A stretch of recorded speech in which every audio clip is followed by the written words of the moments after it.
Михаил Михайлович. В школах Якутии прошли открытые уроки гражданственности и патриотизма. Так, открытый урок провели в Сахай-гимназии. В занятии приняли участие председатель Госкомитета юстиции Сардана Гурьева. Педагоги школы раскрыли богатый с событиями прошлых лет путь становления нашей республики. Учащиеся гимназии проявили интерес и активность. Они продемонстрировали свои знания об официальной символике Якутии, истории принятия Конституции и так далее.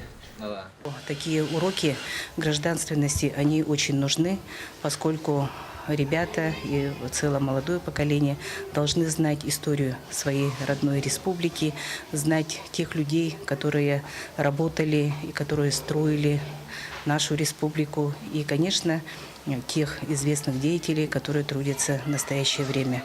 И я думаю, что вот роль и значение таких правовых знаний, которые надо распространять среди детей, это очень велико, и оно только будет возрастать.